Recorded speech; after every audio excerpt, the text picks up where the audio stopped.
Hi, it's Fraser here, and before we get into this latest episode of the Spiked podcast, I just wanted to thank all of you who are donating to Spiked. It's thanks to your contributions that we can keep producing our fearless and challenging journalism even in the most difficult and censorious times, so we cannot thank you enough. For those of you who haven't yet made a donation to Spiked but would like to, all we're asking for at the moment is £5 per month.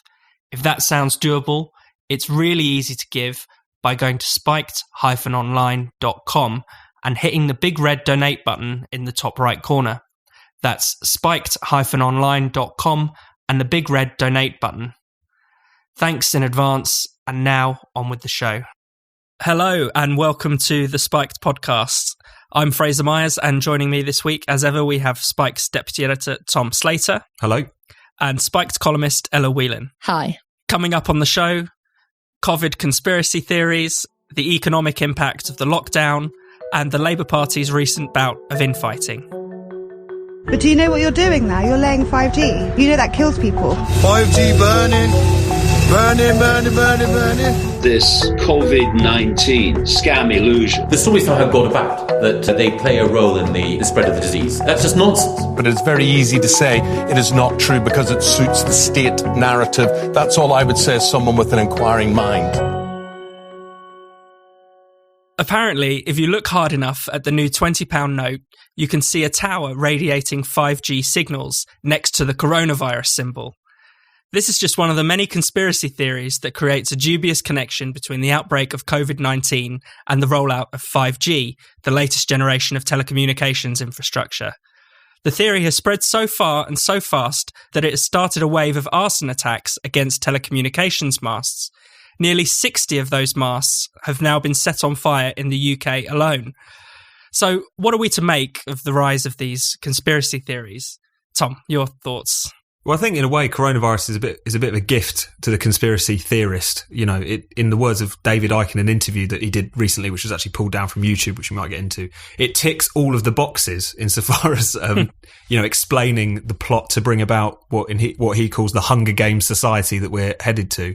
You know, it's this global problem. There's been all these authoritarian responses to it. There's the vaccines bit, which is an old obsession of many conspiracy theorists. And of course, there's this 5G thing, which is this new idea that the radio waves are somehow either spreading coronavirus or breaking down our immune systems to the point where we're more susceptible to it. So yeah, it kind of ticks a lot of boxes in many respects.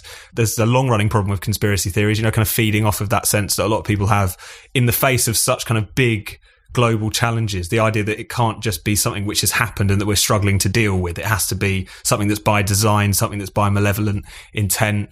You know, there is a kind of tendency abroad. I think conspiracy theories appeal to it, which is to see basically malevolent actors everywhere and also individuals as kind of, the sheeple who aren't really necessarily wise to what's going on. Feeds that kind of slight misanthropic tendency you see on corners of the internet. And coronavirus has just, I think, exploded all of it. But I think one thing that Frank Furedi touched on Spike this week, and it's worth talking about, is the extent to which the kind of conspiratorial mindset has become increasingly mainstream in recent years.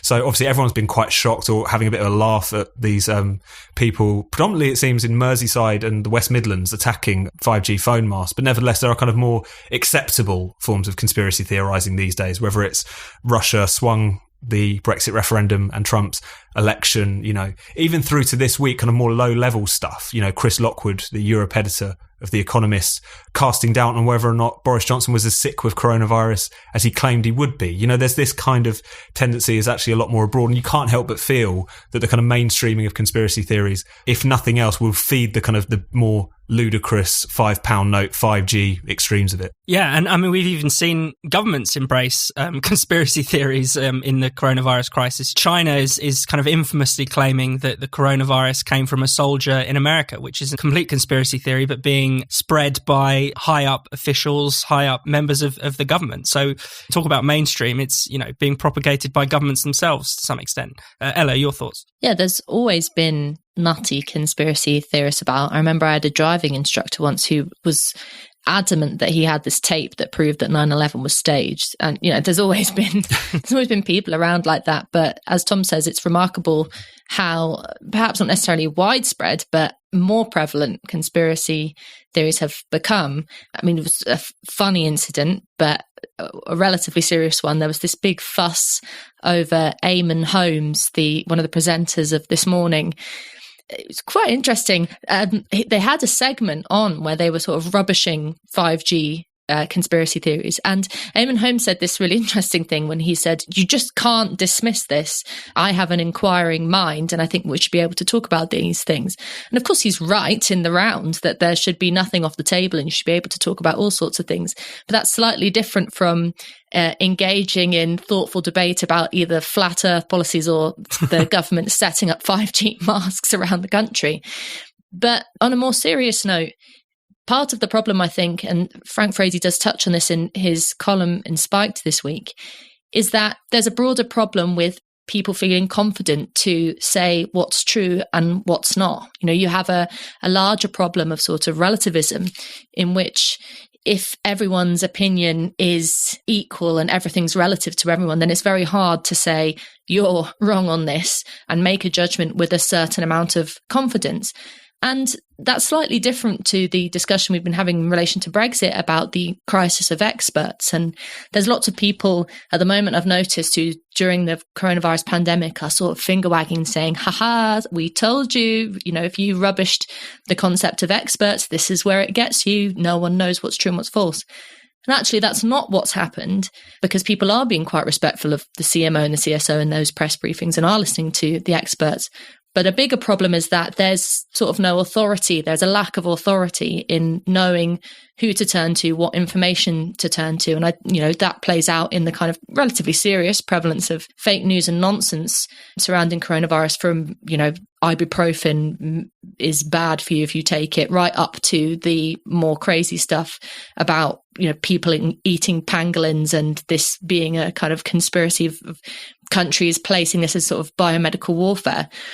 The question is, how do you defeat it? How do you combat this? And it's tempting for us to say we need to control information, you need to stop the spread of lies happening on social media, you need to have an official kind of clampdown on this. And of course, that's partly why we are in the situation we're in, because we haven't been able to have open discussion about this, because actually the easiest way to fight the 5G conspiracy theory or any of these is to draw out the madness in them. Everyone knows that the one thing a conspiracy theorist loves is being told that they can't spread their conspiracy theories. That's what feeds these kind of mad people's ideas. It offers the proof of the conspiracy. Tom, your thoughts? No, I completely agree with that. And conspiracy theorists love being censored, and I think we saw a little bit of that in the past couple of weeks when this interview with David Icke was pulled down.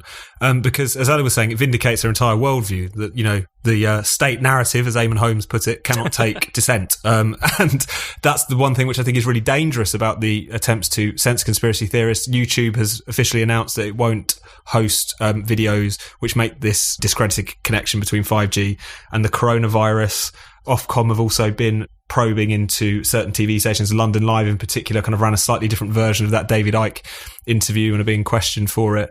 And I think it's a really dangerous road to go down, because on the one hand it does vindicate their narrative, on the other hand you don't want to, they already exist in these corners anyway, but to push them almost exclusively into the dark recesses of the internet, where there isn't a counterpoint, where things can be presented in a very different way, where we don't even see how the arguments are progressing so that we can actually find different ways to counter them, I think is very dangerous. And, even up until a few years ago, and this is something which predates the coronavirus, there was space to deal with these people in public debate. You wouldn't have them on the Today programme every week because they're nutcases who, like David Icke, genuinely thinks the world is run by shape-shifting lizards. This is not someone you bring on just to have a political discussion. But, people like David Icke, Alex Jones, these people have been on the BBC from time to time, often just to kind of show themselves up. But I think that kind of approach, rather than this kind of censorship, this cordon sanitaire, being able to talk about their ideas openly, but not feeling like that will just necessarily instantly infect people with these nefarious ideas, I think is the right way to go about them, because otherwise you do, as Ella was saying, just kind of vindicate the narrative that they're spreading and make them and the people who listen to them think that maybe they've got a point. Yeah, I think that's absolutely right. And I think in the long run, the only way to counter this is to, raise the level of debate, not lower it. And I think, censorship is only a way of kind of hampering our own debating skills and, preventing us from learning the best ways to counter things, as you suggest.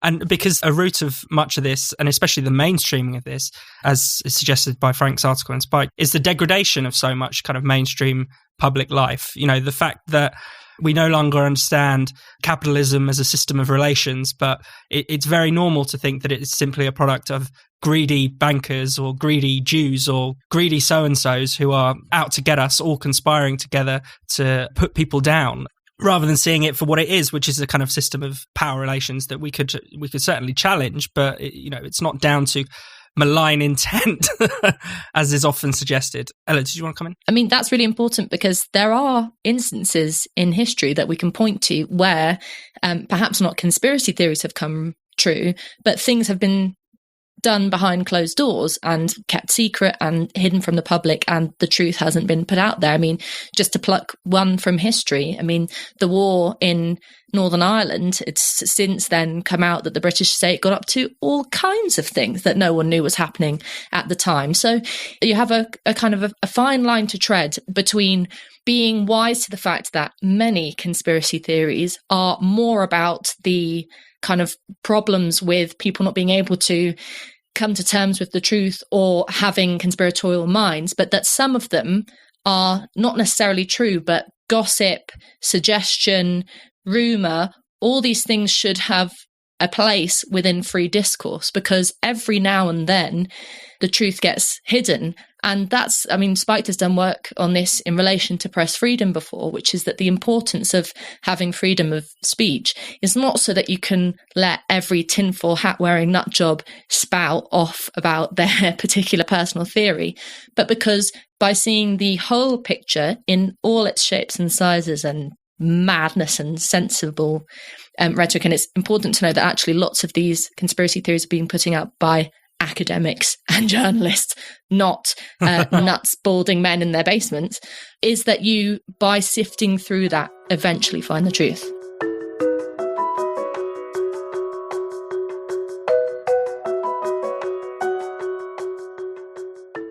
You're listening to the Spiked podcast. Spiked has no subscriptions and no paywalls. All of our content is free. We rely on the generosity of our listeners and readers to keep us going and growing. For those of you who already donate to Spiked, we can't thank you enough. It really means a lot to the team. If you haven't already, then why not consider giving Spiked a donation? You can make a one-off payment or give monthly by going to spiked-online.com.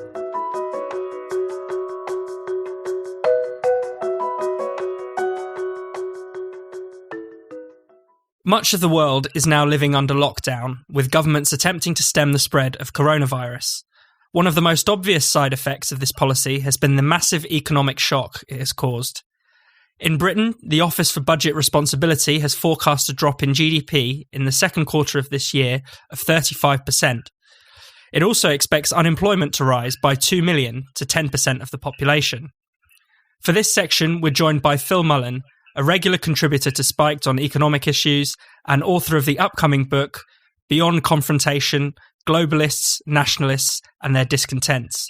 First of all, Phil, on the OBR figures, we knew the situation was going to be pretty dire, but could you give us a sense of just how serious and devastating this kind of economic contraction could be? I think the OBR is broadly right in the short term in that we and the rest of the world is in an economic shock of unprecedented magnitude. But I would make the distinction between what's going on in this quarter while the lockdown is happening from the analysis of what may happen beyond. And in that respect, I think in terms of some of the commentary we've had over the last few days after the announcement of the OBR assessment and also the IMF projections came out pretty much at the same time, I think too much of the commentary has been looking at historical comparisons rather than the specifics of today.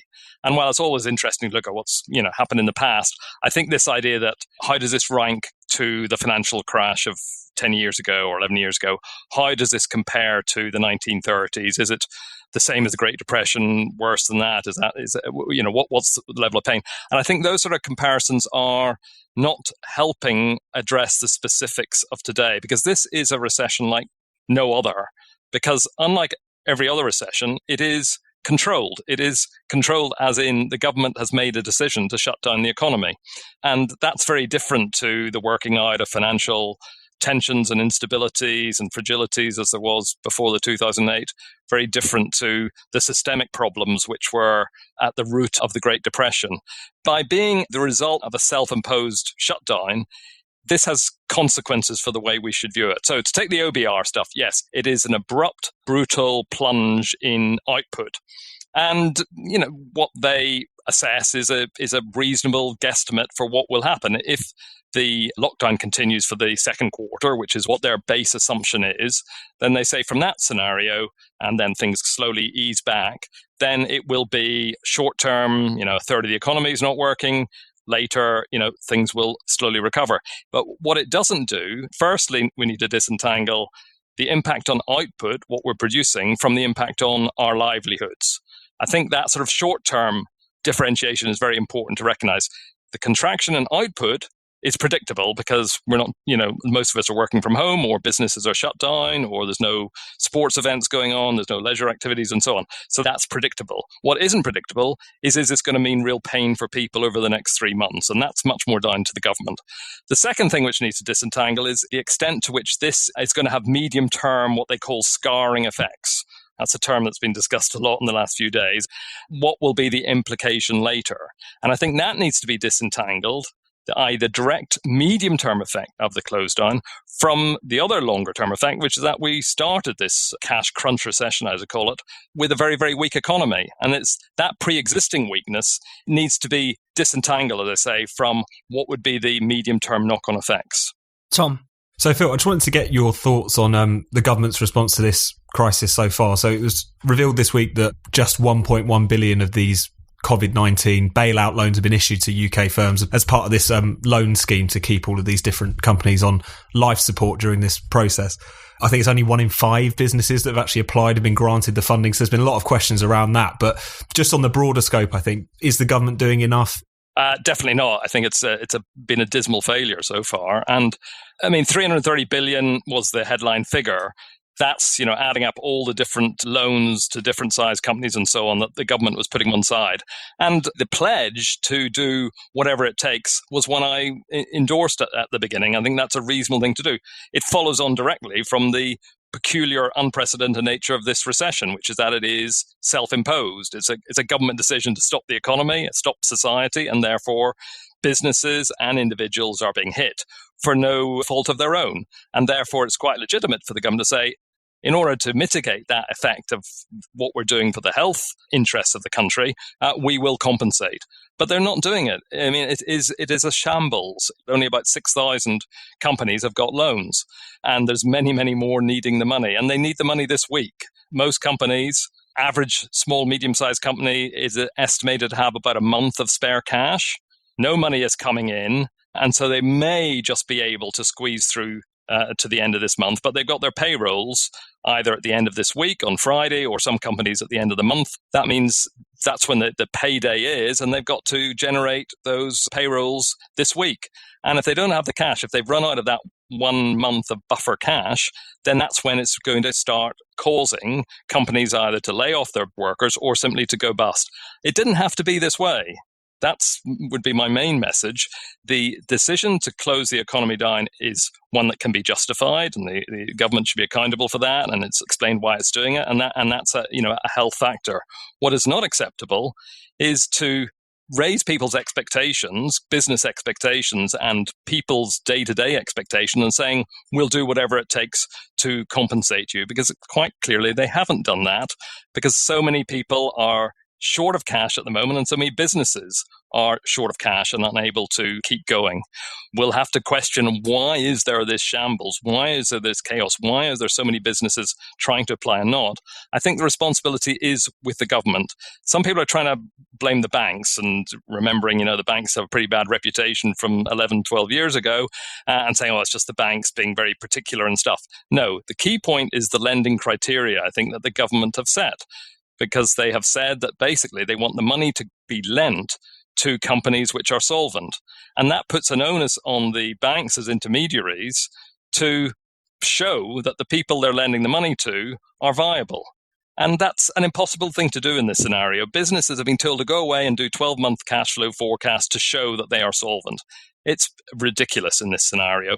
But the banks are simply following on the message, the criteria, the lending criteria they've been given by government. So what should happen? I think they should just put into practice their 100% pledge to compensate businesses for their running costs and to compensate people either through the payroll, i.e., indirectly through business to keep people on the payroll, and I'd extend that to contract workers as well as employed workers, and do it as a 100% guaranteed loan. And then at the end of this process, when the pressure's off, then the businesses can put in their receipts effectively and say, right, these were the losses which we incurred as a result of not being able to undertake business, and the government should write off that proportion of the loans. And if there's any money left over, the government businesses can pay it back or whatever. So it should be full responsibility by the government, and the cost of turning these into grants later, i.e. not expecting companies to pay back, I think is entirely legitimate because, as I say, this is not something which has been caused by the businesses themselves. It's something imposed upon them by the government in the interest of trying to contain this pandemic. Ella. So, Phil, I wanted to ask you about the sort of narrative around the discussion about the economy. Was talking on Thursday, watching the press briefing today. Dominic Raab at one point almost sort of weirdly sounded slightly anti-capitalist when he said, I know that we're losing money from the shutdown, and I know businesses are going to go to the wall, and we know all of this, but the issue is to save lives. And there's this dichotomy between the moral quest to protect life and the sort of desire to keep pushing for profit by focusing on keeping shops open. And you're sort of evil if you talk too much about the economy and not enough about the moral reason behind protecting people and the moral reason behind the shutdown. But I mean, that seems incredibly simplified to me. What do you think about that? On a day-to-day level, we know life is full of trade-offs, so, that's just part of life. But I think as an argument or as a discussion, to pose what's going on at the moment as a necessary trade-off between, as you say, the economy and health or profits and people's lives, I think that's very unhelpful, but also I think it's somewhat disingenuous and it's damaging, I think. I think it's quite harmful because when it's presented in that way as either this or that, firstly, that's a very crude way of seeing things. It doesn't have to be an either or. It's not a black and white situation. But by posing it in a black and white situation that's either one thing or the other, it also encourages a sort of a fatalist approach, that there's nothing we can do about this if we all agree, because no one's going to go out there and say, profits are more important than, people dying in old people's homes and people are dying in hospitals. And so to pose it as a trade-off in a way which is in some ways unanswerable, because if you try and question things and people come back and say, all you're doing is putting the economy against health, you're just a crude materialist or whatever, then by closing off that discussion, I think that is what becomes unhelpful, because there are genuine and diverse aspects to consider in this. I mean, just in the last week, it's become clear, not just on the economic aspects, but also on the health aspects, that there's, the number of people, we've heard the stories of the number of heart attacks, that people are not going into hospital or not ringing 999 because they're worried about overburdening the overstressed NHS.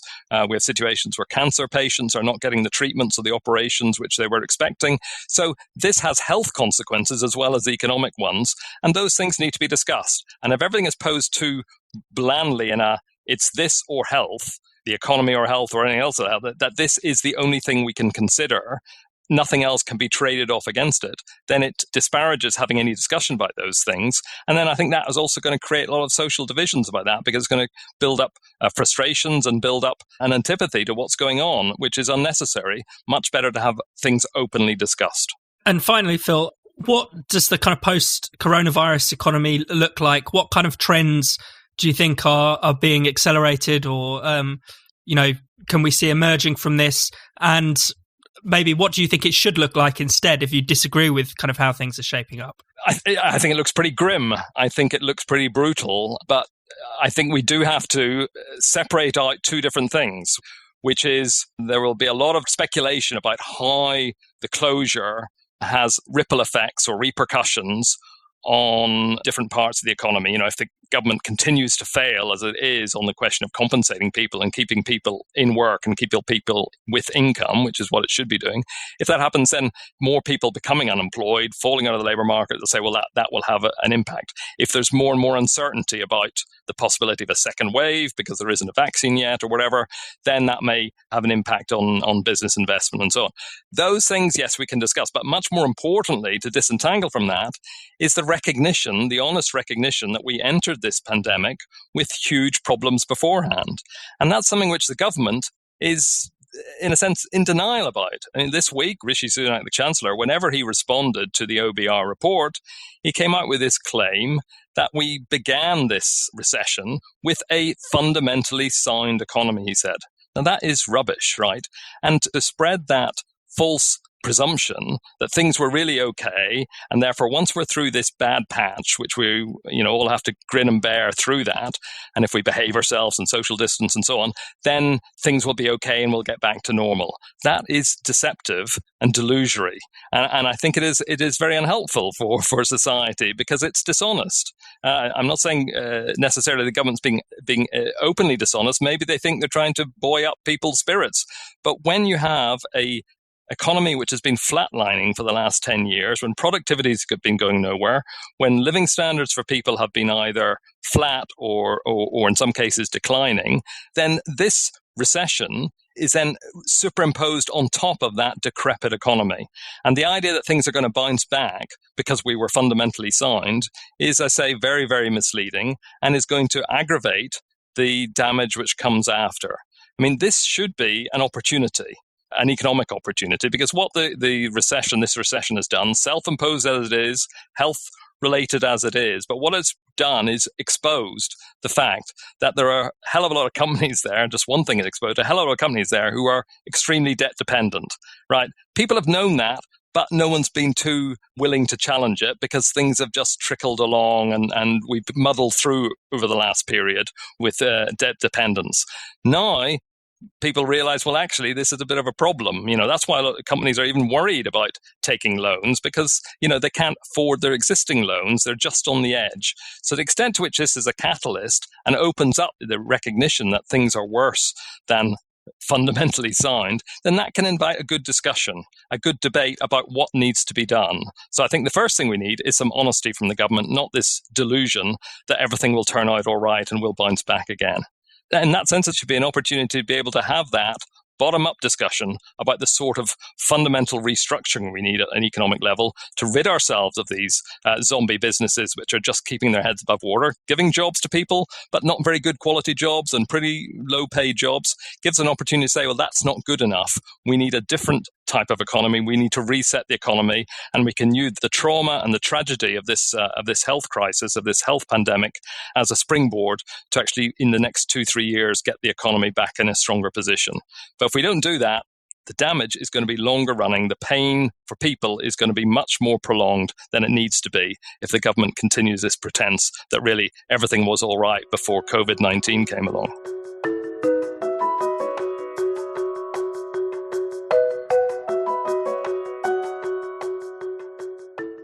You're listening to the Spiked podcast. If you haven't already, don't forget to subscribe so you never miss an episode. You can subscribe to the podcast through iTunes, Google Play, Spotify, Stitcher, and more. And if your provider allows you to, why not give us a rating and a review while you're there? It really helps new listeners find the show.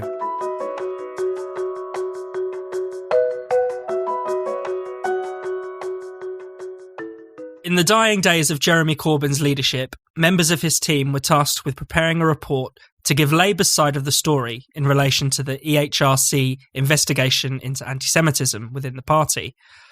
That report was leaked earlier this week, sparking a bitter row about the 2017 election.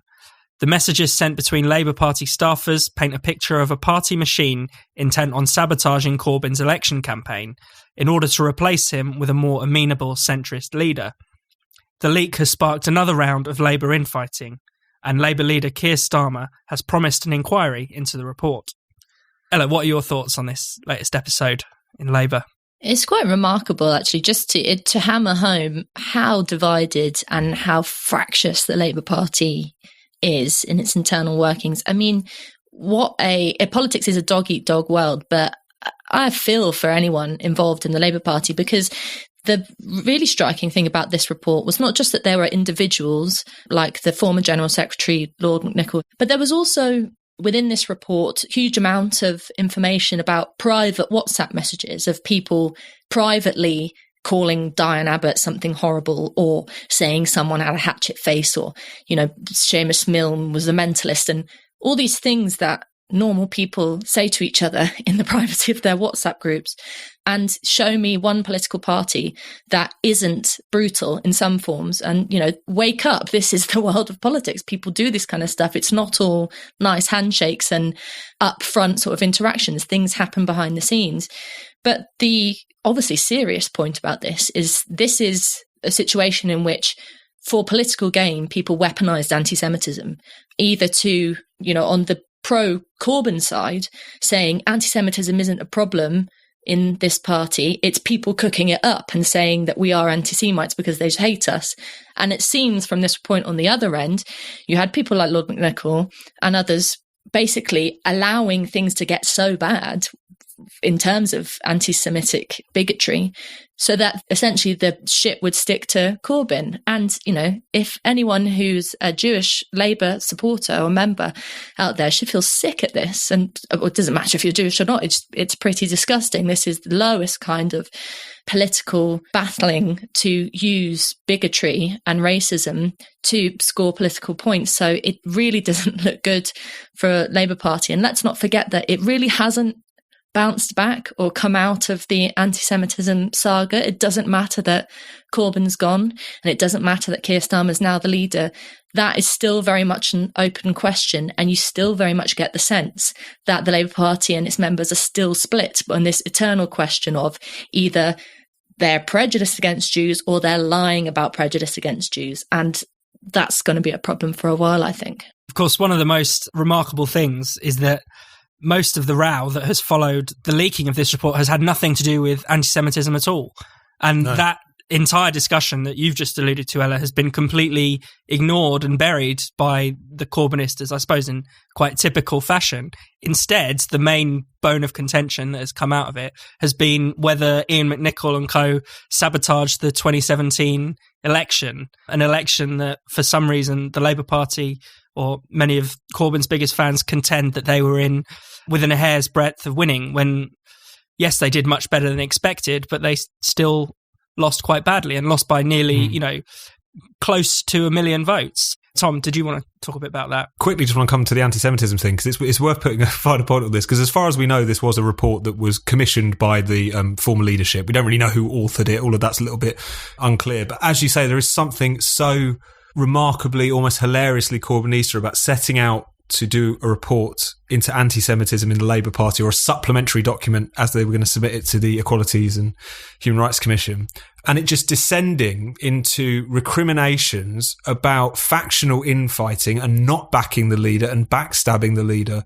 and these just kind of long bitchy exchanges about nothing. And it just really reflects kind of the lack of seriousness that I think a lot of people around Corbyn took the anti-Semitism issue. They could only ever really see it through the prism of those kind of factional fights. But on the other hand, you see what remarkably inept and similarly factional and superficial people the Labour right are, and it was just so many people, I think, looking on this discussion. It was quite confusing as to understand what it was even about at first, because, as you say, normally it was about anti-Semitism, but all this other stuff was pouring out, just really underscored what a kind of unpleasant and small world the Labour Party feels like in many respects. I think on that point about the reaction to it from Corbynistas has again been very revealing. You have the revival of what Yain Joy on Spike this week referred to as the kind of the glorious myth of 2017, this idea that, one more heave and we would have been in Downing Street, and therefore if Ian McNichol and his WhatsApp group weren't getting up to what they were getting up to, they would definitely be there right now. It's just complete nonsense. First of all, because as you say, they did lose, despite what Richard Bergen likes to think from time to time. There's also the fact that, in many respects, despite the fact their vote share went up and they did win seats, it sowed the seeds of the big wipeout in 2019, because you had Theresa May picking up a lot of support in pro-Leave working class heartland seats, only taking a handful of them, but really kind of laying the groundwork for, to mix a metaphor, the destruction of the Red Wall later on. So that's one thing that's quite clear. But they're not just wrong. I think it just taps into this kind of victimology that Corbynistas have, and their inability to recognise that their project failed. Their refusal to believe that it was because they fundamentally put off the public, that they failed to convince them of their programme and of the quality of their leadership. And it has to either be the media or the right of the party or some kind of external force that just got between them and power. And I think that all of the discussions that we've seen in the wake of this report, I think have just really demonstrated that incredibly remarkable inability to just take responsibility for what was a catastrophic defeat. And the longer they go on like this, the more and more irrelevant they're going to feel, it feels like.